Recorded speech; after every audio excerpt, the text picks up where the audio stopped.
Hello everyone and welcome back to our channel. In today's video, we are going to talk through The Body Keeps the Score, Brain, Mind, and Body in the Healing of Trauma by Bessel van der Kolk, published in 2014. But before we start, make sure you hit that subscribe button and turn on the notification bell so that you never miss any of our upcoming videos.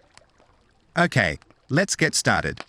Trauma affects not only combat soldiers and refugees, but also everyday individuals.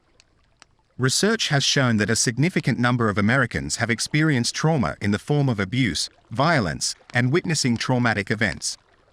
Trauma leaves lasting effects on the mind, emotions, and even biology of those who have experienced it.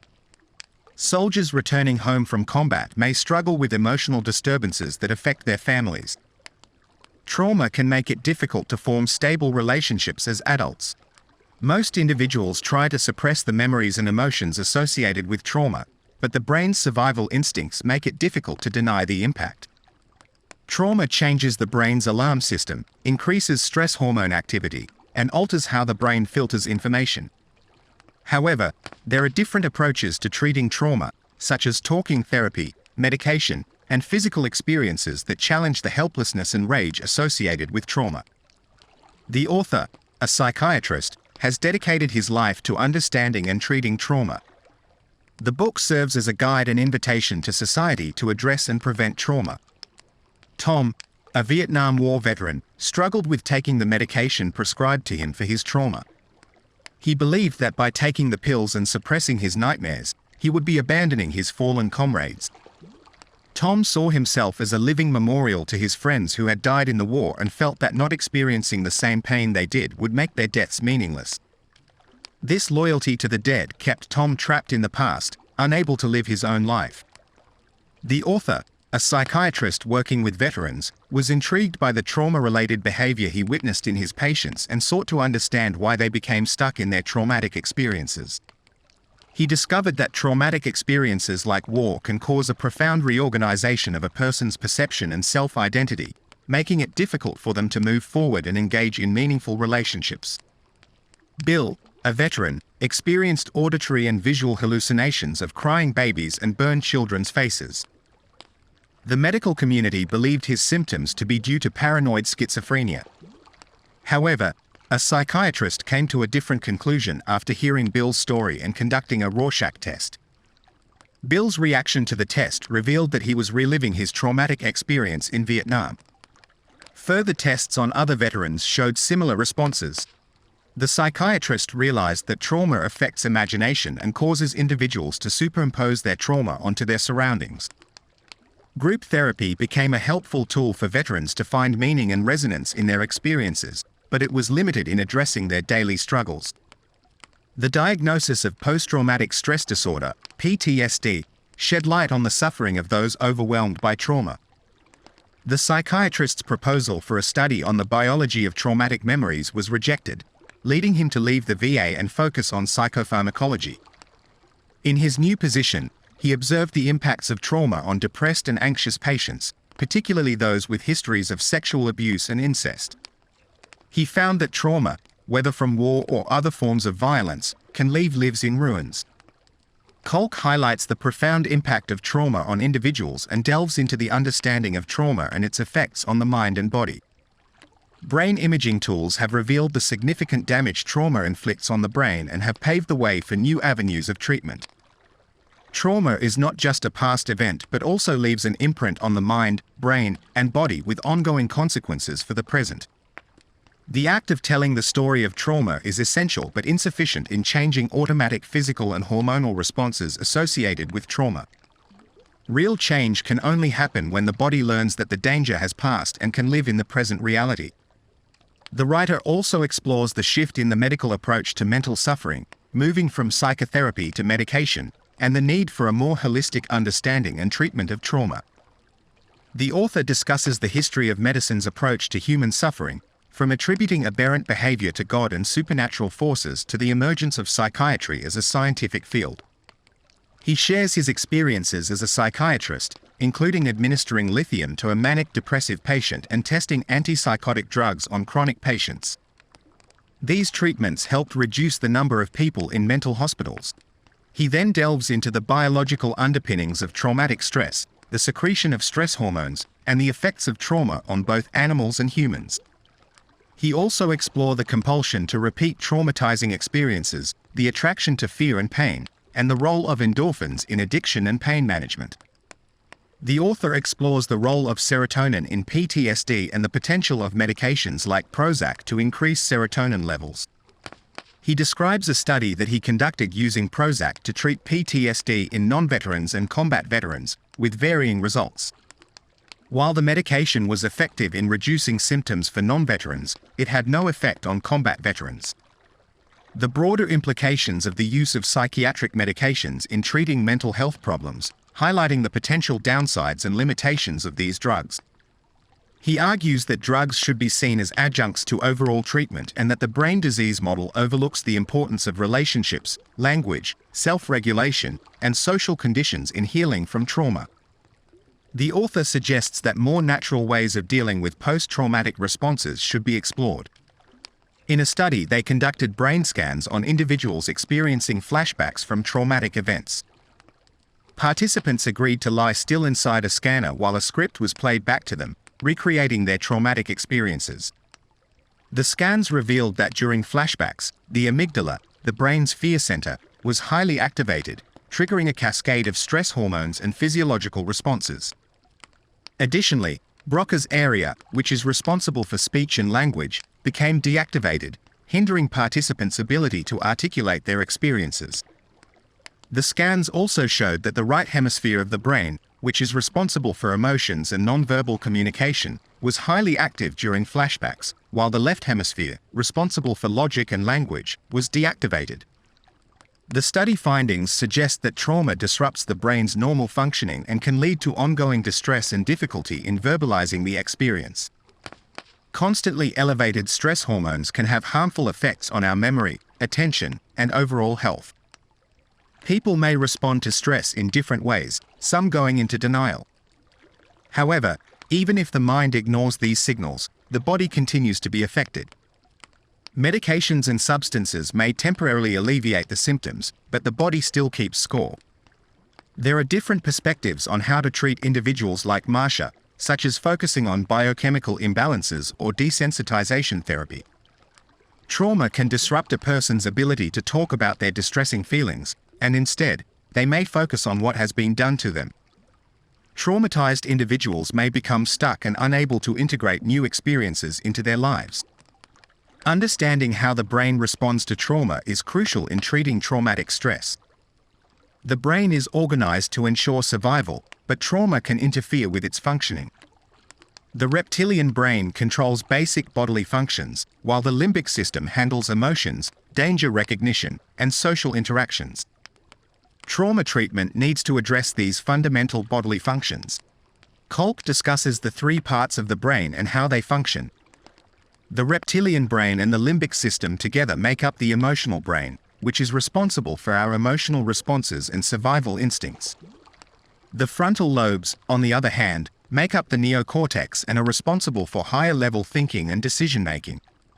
Mirror neurons allow us to understand and empathize with others. The amygdala, referred to as the brain's smoke detector, plays a crucial role in detecting threats and triggering our stress response. The frontal lobes act as a watchtower, helping us assess situations and make conscious choices. The author emphasizes the importance of regulating our emotions and achieving a balance between the emotional and rational brain. Techniques such as mindfulness and breathing exercises can help with this regulation.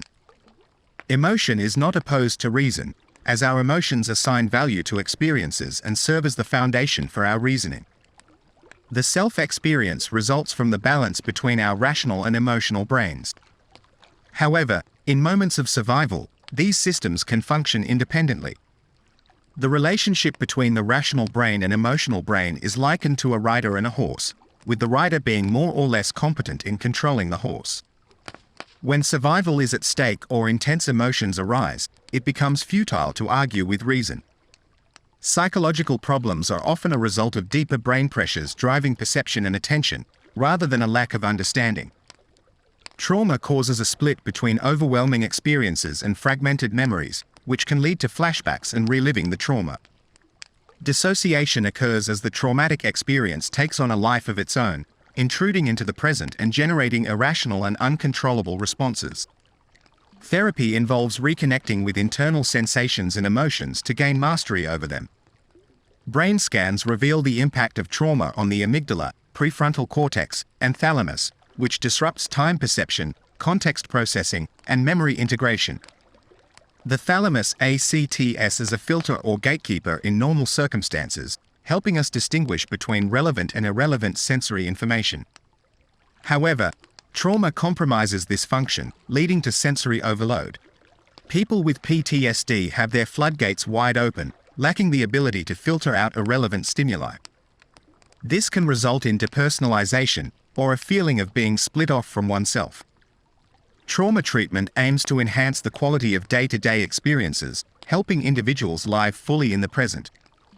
Darwin's observations in the expression of the emotions in man and animals highlight the connection between emotions and the body. Emotions give shape and direction to our actions, and their primary expression is through facial and physical movements. The autonomic nervous system plays a key role in managing the body's energy flow, with the sympathetic branch promoting arousal and the parasympathetic branch promoting self-preservation functions. Heart rate variability is an indicator of the flexibility and balance of this system. The polyvagal theory further explores the biology of safety and danger, emphasizing the importance of our visceral experiences and interactions with others in regulating our emotions. Pause's theory emphasizes the importance of social relationships in understanding trauma. Our ability to perceive and respond to subtle emotional cues in others plays a significant role in our sense of safety and well-being. When we feel safe and connected to others, our bodies can regulate arousal and we can experience healing. Social support, characterized by reciprocity and being truly heard and seen, is crucial for mental health. Traumatized individuals may struggle with creating workable relationships and regulating arousal. Engaging in shared experiences of trauma can relieve the sense of isolation but may also further alienate individuals. Dogs and horses, as well as other mammals, can provide companionship and a sense of safety for those who struggle with connecting with humans.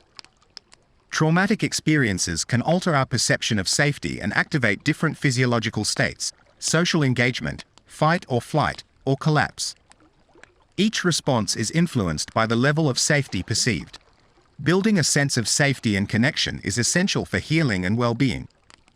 Kolk discusses the importance of deep intimacy and physical contact in establishing feelings of safety and trust.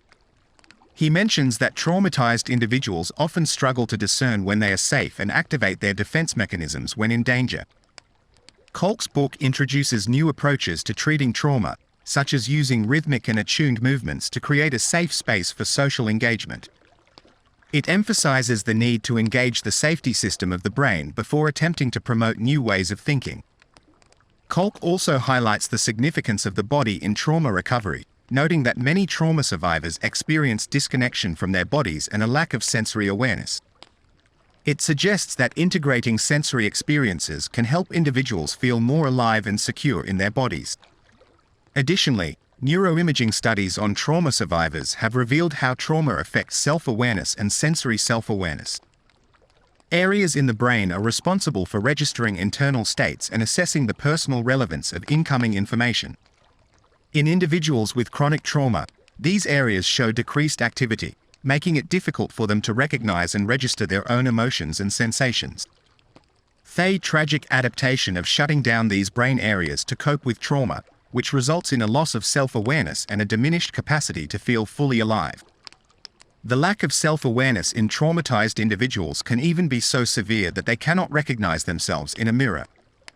The author emphasizes the importance of reactivating the self-sensing system to regain self-awareness and agency in one's life. The connection between trauma and the body is discussed, specifically focusing on individuals who experience physical symptoms as a result of suppressing their emotions.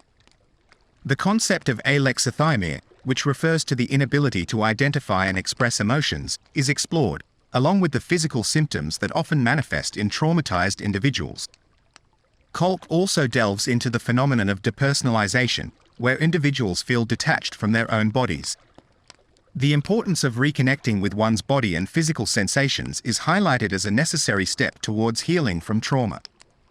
The chapter concludes with a discussion on the impact of trauma on interpersonal relationships and the challenges faced by individuals with post-traumatic stress disorder in establishing connections with others. Piaget's theories of child development were based on observations of children, and this spirit was carried into the trauma center at MMHC by Nina, who was fascinated by stories of combat veterans because they reminded her of troubled children she worked with. Nina and Kolk created a set of test cards for children, based on pictures cut out of magazines, and compared the responses of abused children with those of a control group. They found that the abused children had intense and disturbing reactions to seemingly benign pictures, revealing their heightened sensitivity to danger.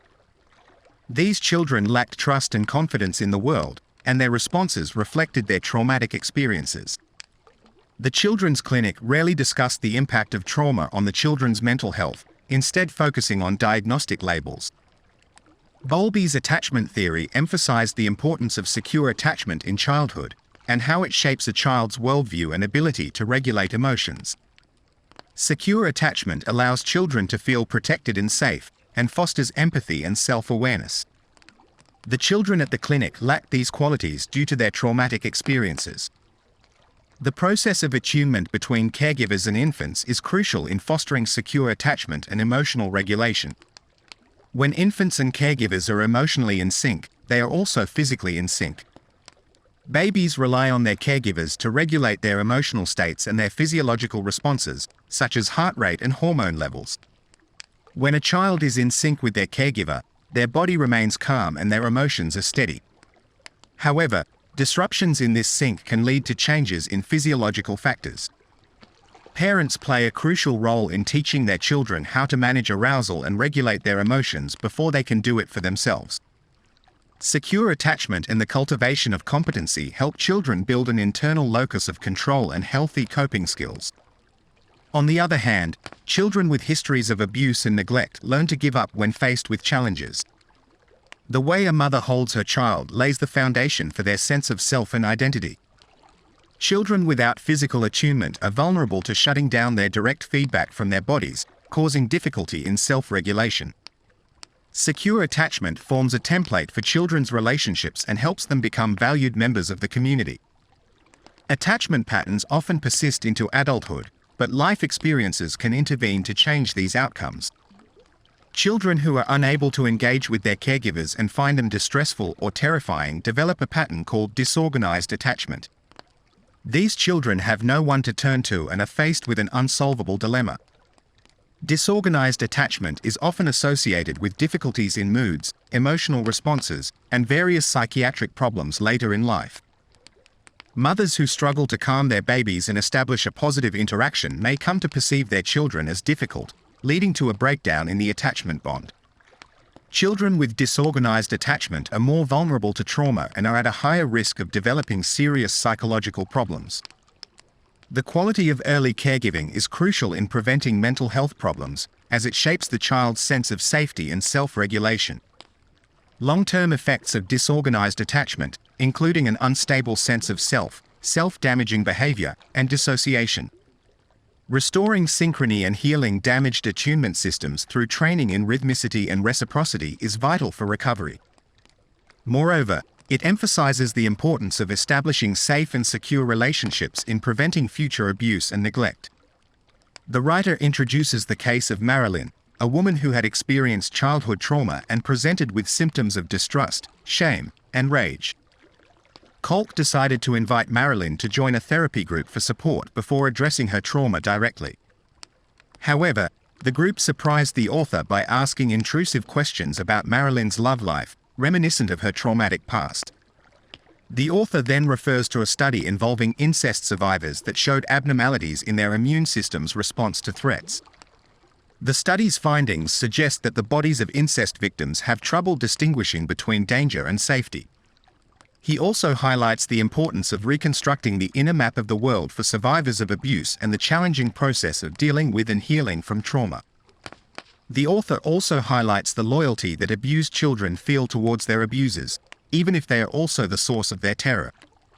He emphasizes the importance of trust and the difficulty survivors face in seeking help. Additionally, he critiques the current psychiatric system and its reliance on diagnostic labels that may not fully capture the complexity of individual experiences. Diagnoses can inform treatment and have lifelong effects on how individuals perceive themselves. The author shares anecdotes of patients who feel trapped by their diagnosis and believes that current diagnostic methods often fail to take into account the unique talents and resilience of individuals. The chapter then shifts to the author's collaboration with a psychiatrist to study the relationship between childhood trauma and borderline personality disorder, BPD. Using a trauma history questionnaire, they found that a significant number of BPD patients had experienced severe childhood abuse and neglect. The study's findings support the notion that childhood trauma affects mental health and suggests the need for more accurate diagnoses and effective treatments for trauma-related conditions. The author highlights the work of Vincent Felitti, a doctor who found a strong correlation between childhood trauma, such as abuse and neglect, and later health problems. Felotti's research showed that traumatic experiences in childhood can have lasting effects, including increased risk of depression, addiction, obesity, and chronic diseases.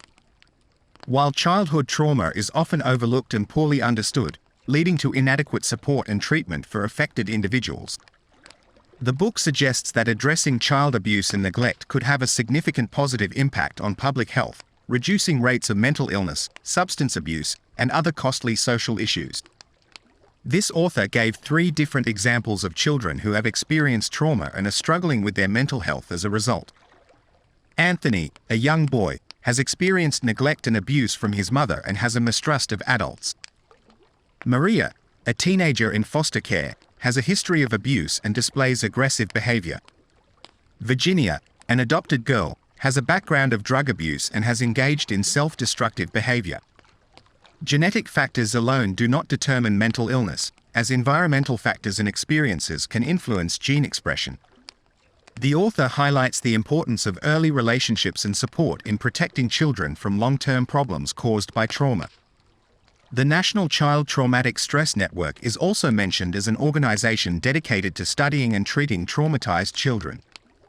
They conducted a survey that examined the records of nearly 2,000 children and adolescents from agencies across the network. The survey confirmed that the majority of traumatized children came from extremely dysfunctional families, with more than half reporting emotional abuse and/or having an impaired caregiver. About half witnessed domestic violence and a quarter were victims of sexual and/or physical abuse. These children were found to have similar profiles to middle-aged patients with high adverse childhood experiences, ACE, scores. The adoption of the PTSD diagnosis in 1980 allowed for extensive scientific studies and effective treatments for trauma, not only for combat veterans but also for victims of other traumatic events. The DSM definition of PTSD applies to children as well, and children can develop basic PTSD symptoms even after a single traumatic incident. However, traumatized children with histories of abuse and neglect often do not meet diagnostic criteria for PTSD and are given pseudoscientific diagnoses instead. The NCTSN developed a proposal for a new diagnosis called Developmental Trauma Disorder, DTD, to capture the unique experiences of these children. The proposal was submitted to the American Psychiatric Association but was ultimately not included in the DSM-5. In a study conducted over a span of 20 years, it was found that girls who experienced sexual abuse suffered from a range of negative effects, including cognitive deficits, depression, troubled sexual development, and self-mutilation. These girls also had higher rates of obesity, dropped out of high school more frequently, and had more major illnesses and healthcare utilization compared to a control group. The study also showed that abuse affects development, with abused girls numbing themselves and shutting down in response to distress, while the non-abused girls continued to react with distress. Abused girls also had difficulties in forming friendships, and their early sexual maturation led to hormonal imbalances. The results of this study indicate the need for a more comprehensive understanding of trauma-based disorders and the importance of social support in prevention and treatment. The author then examines the complexities of traumatic memory through the story of a young man, Julian, who claims to have been sexually abused by a Catholic priest in his childhood. Julian had apparently repressed these memories until he heard about the priest's investigation. The author explores the blurred lines between reality and memory as Julian recounts his experiences, which include fragmented and incoherent images, panic attacks, and physical symptoms. Kolk emphasizes the importance of helping individuals with traumatic memories tolerate their emotions and reactions, while also discussing the challenges that arise when determining the admissibility of evidence in legal cases involving traumatic memories. Additionally, he explains how traumatic memories differ from normal memories, highlighting the role of emotional arousal in memory retention. Hysteria, a mental disorder characterized by emotional outbursts and unexplained muscle contractions and paralysis. The discovery that trauma, particularly childhood sexual abuse, is at the root of hysteria led to significant advances in neurology and psychiatry. Jean-Martin Charcot, Pierre Janet, and Sigmund Freud are associated with this research. Charcot conducted studies on the physiological and neurological correlates of hysteria, while Janet focused on understanding the phenomenon and treating patients. Janet emphasized the difference between narrative memory and traumatic memory, with traumatic memories being involuntary and often expressed physically. The concept of dissociation, in which traumatic memories are split off and isolated, was also introduced. The author concludes by discussing the origins of the talking cure and the idea that telling the trauma story can help individuals integrate and leave it behind. Kolk discusses the historical fluctuation of scientific interest in trauma over the past 150 years. He highlights the neglect of trauma during the early 1900s, particularly after the outbreak of World War I, when soldiers began exhibiting psychological symptoms such as memory loss and bizarre physical expressions of trauma. He also mentions the denial and mistreatment of shell-shocked soldiers by various countries, including the punitive electroshock treatments administered by the Germans. The consequences of these practices are explored, with a focus on the rise of fascism and the Nazi regime. The chapter concludes by discussing the rediscovery of trauma after World War II and the subsequent recognition and treatment of traumatic neuroses in veterans. It also touches on the emergence of false memory syndrome in the 1990s and the controversy surrounding the recall of traumatic events. Kolk discusses how memory problems related to trauma, especially childhood sexual abuse, moved from being a scientific issue to a political and legal one during the 1980s and 1990s. Memory experts were challenged in courtrooms by those claiming that memories of abuse were unreliable and likely the result of false memories implanted by therapists. However, numerous scientific publications over the past century have documented the phenomenon of repressed memory, where traumatic memories resurface years or decades later. Studies have shown that memories retrieved after a period of amnesia are as accurate as those that were never lost. Traumatic memories are different from memories of benign experiences, as they are disorganized and fragmented. Remembering the trauma does not necessarily resolve it, and survivors continue to be haunted by intrusive images and sensations. Listening to the testimonies of survivors is crucial in understanding trauma and overcoming societal reluctance to confront it. Nancy, a director of nursing, shares her traumatic experience of anesthesia awareness during a routine surgery. She awakened during the operation but was unable to alert the team due to muscle relaxants. Nancy describes the intense pain, terror, and horror she experienced, as well as the lasting effects on her mental and emotional well-being. She struggled with anxiety, flashbacks, irrational fears, and dissociation. Nancy's recovery began when she underwent another surgery, feeling safe with the support of her doctors. She eventually sought help from a psychodynamic psychiatrist and joined a Pilates class, finding psychological, social, and physical support crucial to her healing. Recovery from trauma involves regaining ownership of one's body and mind, becoming calm and focused, staying present, and embracing one's survival strategies. Restoring the balance between the rational and emotional brains in order to effectively manage traumatic stress. When triggered into states of hyper or hypoarousal, individuals become reactive and disorganized, making it difficult to function optimally. Kolk suggests using limbic system therapy to repair faulty alarm systems and restore the emotional brain to its normal function.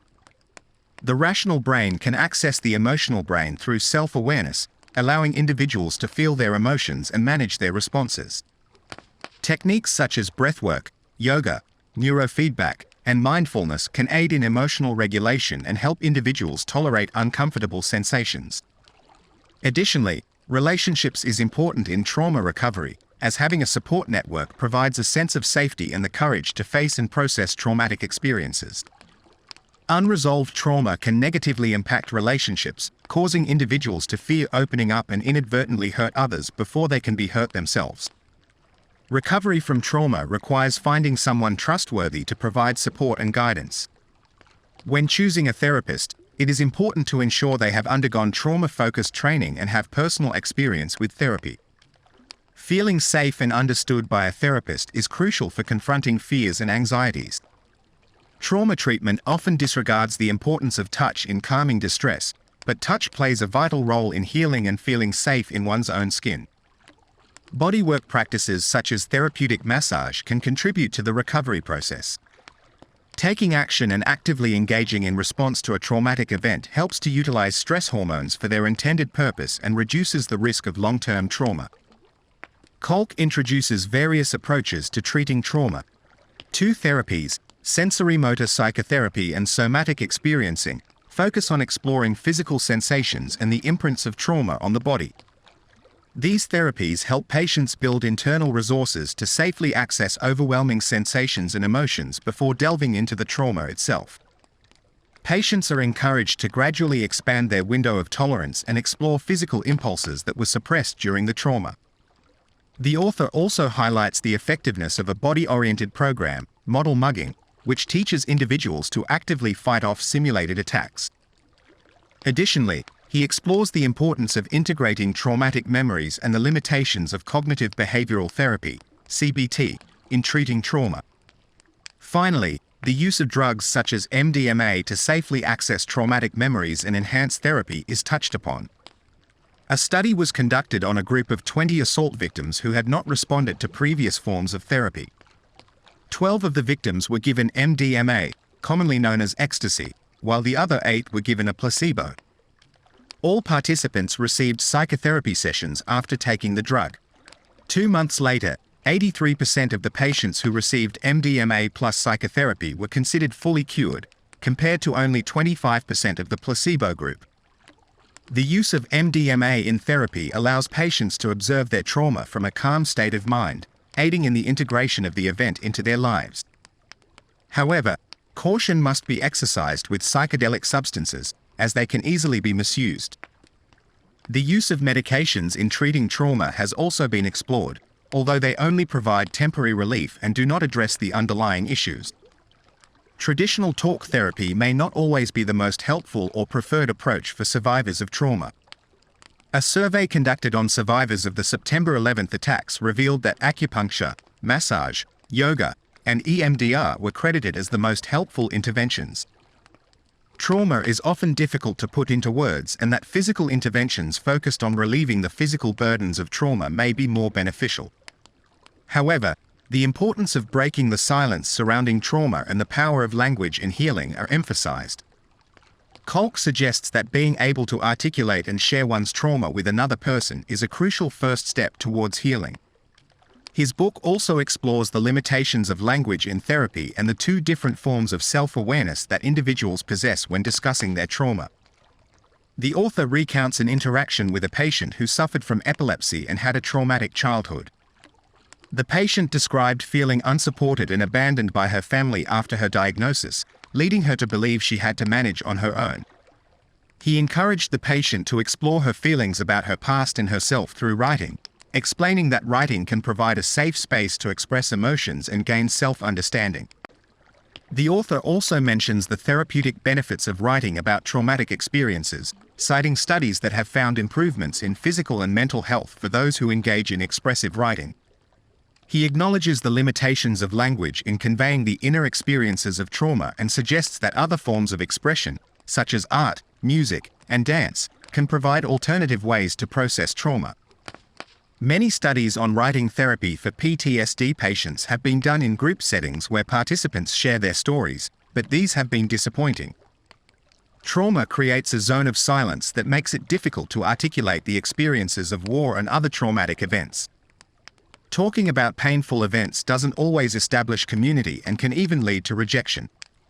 Therefore, finding safe places to express pain and trauma is crucial. Therapists must ensure they are emotionally available to their patients even when their stories provoke strong emotions.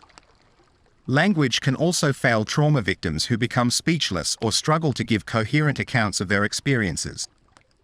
To help trauma survivors, therapists use techniques like establishing islands of safety within the body, helping patients connect with their sensations, teaching them to pendulate between exploration and safety, and using interventions like EMDR to process and release traumatic memories.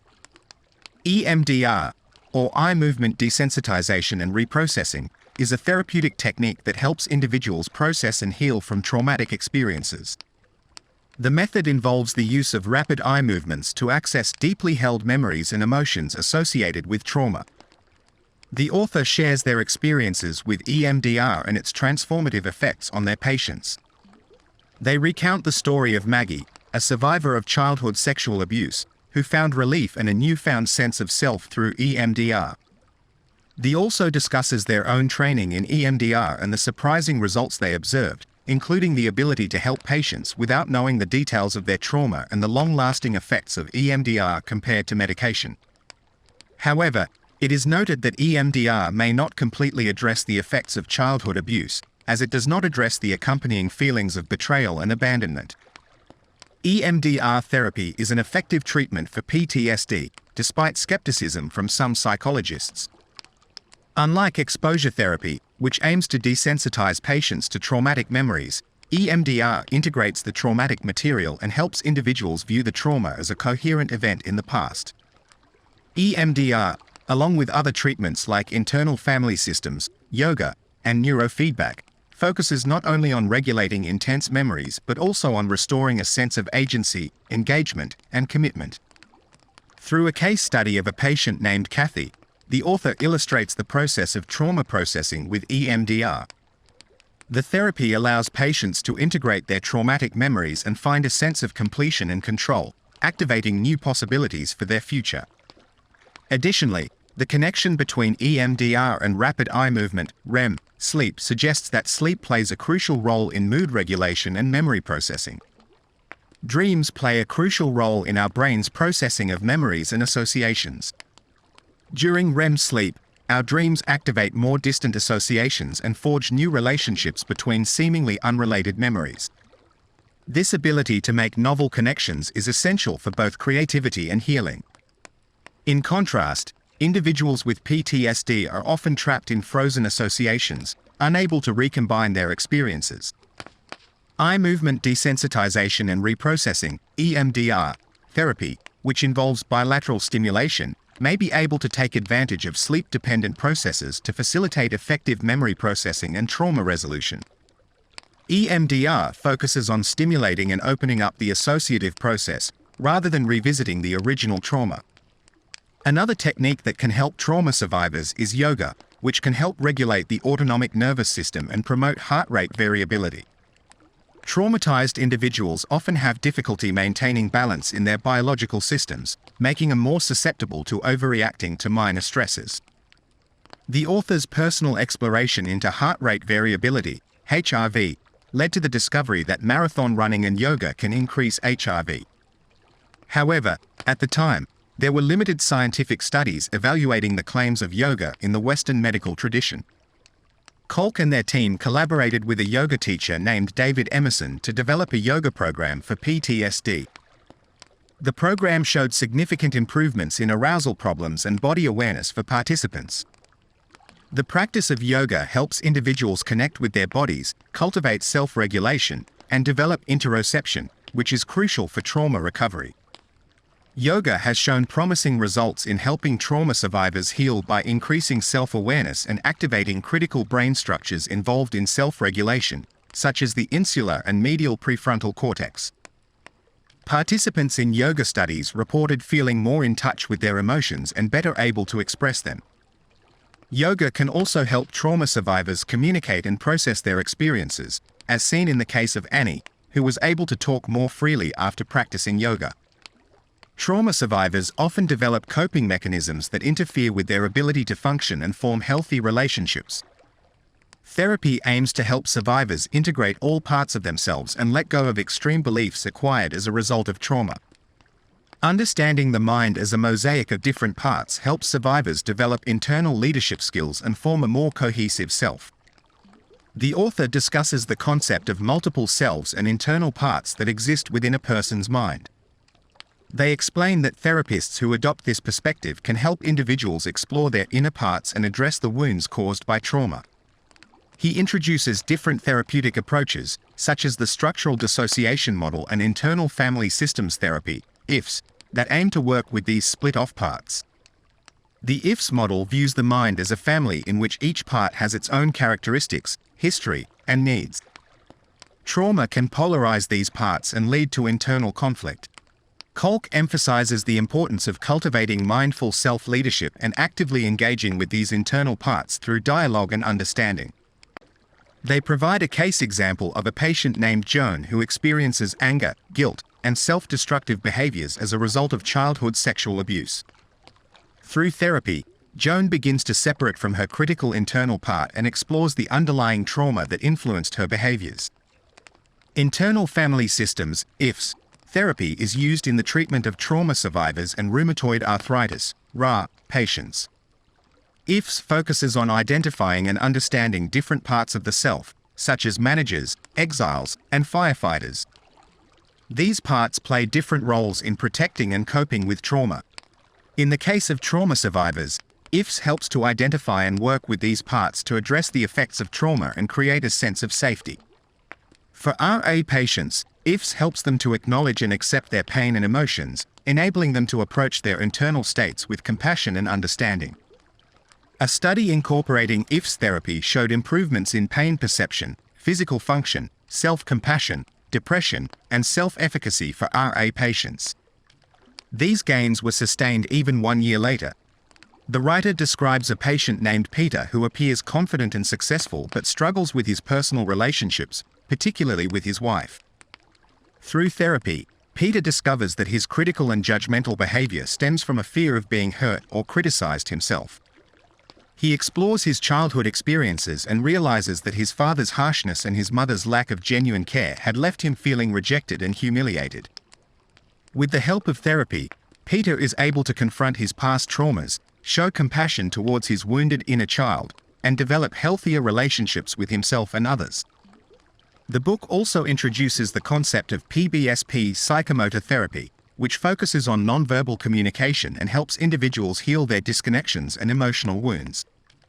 In the workshop, the contact person's presence was observed to help Nancy tolerate the painful experiences she was going through. The most unusual aspect of the workshop was how Peso created structures of the protagonist's past. Group participants were asked to play the roles of significant people in the protagonist's lives, such as parents, to give form to their inner world. Protagonists became the directors of their own plays, creating the past they never had. This technique allowed individuals to experience profound relief after these imaginary scenarios. The writer, being skeptical at first, had a personal experience with Peso's technique that led him to become Peso's student. The process of projecting one's inner world into the external three-dimensional space of a structure allows for a clearer perspective on past reactions and the opportunity to rework it in a safe and supportive environment.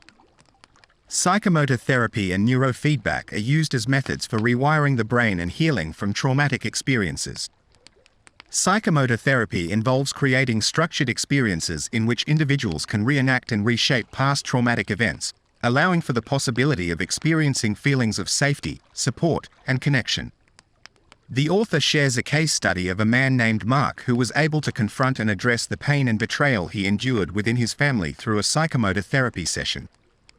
Neurofeedback, on the other hand, utilizes technology to monitor brain activity and provide feedback in real time, allowing individuals to learn how to regulate their brainwaves and promote healthier patterns of functioning. EEG and neurofeedback are used as tools to understand and treat psychiatric problems. EEG was first used in the 1920s by Hans Berger to study brain activity and has since been used to diagnose seizure activity in patients with epilepsy. Researchers have also found that EEG patterns can be correlated with specific psychiatric problems, such as slow frontal lobe activity being a biomarker for ADHD. Neurofeedback, a form of EEG biofeedback, allows individuals to learn how to change their brain wave patterns through feedback. Neurofeedback has shown promise in treating trauma-related brain patterns and has been used to stabilize brain activity in epilepsy patients. However, neurofeedback has not gained widespread acceptance, likely due to lack of research funding and limited commercial potential. Lisa, a traumatized woman who had a severe dissociative identity disorder. She had endured a traumatic childhood, which led to her running away from home and spending years in mental hospitals, shelters, and foster care. She struggled to communicate her experiences and was unable to form stable relationships with therapists. However, when Lisa discovered neurofeedback therapy with Seban, she began to experience significant improvements. Through neurofeedback, which trains the brain to produce different patterns of electrical communication, Lisa's dissociation decreased, and she gained a continuous sense of self. This therapy provided her with the ability to talk about her experiences and engage in meaningful therapy. Neurofeedback is also potentially useful in treating other conditions, such as PTSD, ADHD, and enhancing performance in sports and music. Quantitative EEG, QEEG, is used to trace brain wave activity and determine brain wave patterns associated with various mental states and disorders. The QEEG provides evidence that the current diagnostic categories in the DSM, Diagnostic and Statistical Manual of Mental Disorders, are arbitrary and not aligned with specific brain activation patterns. The QEEG is also shown to be a helpful tool in treating trauma-related mental health issues, such as PTSD. It can identify excessive activity in the fear center of the brain and help calm hyperaroused emotional brains. Neurofeedback, a form of treatment using QEEG, has shown promising results in treating learning disabilities, addiction, and PTSD. Neurofeedback training with alpha-theta waves has been effective in reducing symptoms of PTSD, while alpha-theta training has shown potential in treating addiction. The future of neurofeedback looks promising, with growing recognition of its effectiveness in various mental health conditions. Kolk also discusses the therapeutic potential of theater in treating trauma. He shares personal experiences of witnessing the benefits of theater in his son's recovery from a mysterious illness and in veterans with PTSD. The author also explores the historical and cultural significance of theater as a communal ritual, highlighting the transformative power of collective movement and music in creating a sense of hope and courage. Theater is presented as a powerful resource for recovery and healing from trauma. Theater allows survivors to connect with others who have had similar experiences, helping them to feel less alone and understood. Conflict, which is inherent in theater, can also be therapeutic for trauma survivors who are often afraid of conflict in their own lives. Theater provides a safe space for survivors to explore their own truths and convey deep emotions to an audience. The author shares experiences of theater programs for traumatized teenagers and veterans, highlighting the importance of creating a safe environment where participants can gradually engage and build trust with one another. Theater programs has positive effects, such as increased cooperation and self-control, as observed in evaluations of a violence prevention program. Overall, it offers a unique opportunity for trauma survivors to express themselves, explore their emotions, and connect with others. It can be a powerful tool for healing trauma in both foster children and incarcerated teenagers. In theater programs, the focus shifts from the students' pain and alienation to developing their acting and creative skills. By embodying their experiences, they gain a sense of control and competence, which helps them cope with trauma. Through Shakespeare in the Courts, the adjudicate teenagers learn to use language and physical expression to channel their emotions and explore complex themes. Rehearsing Shakespeare's lines allows them to investigate their own reactions and discover their characters. The process of theater not only teaches performance skills but also helps the students become more self-aware, expressive, and resilient. Thank you so much for watching this video. Your support means the world to us. If you enjoyed it, don't forget to give it a thumbs up and share it with your friends. We'll see you in the next video.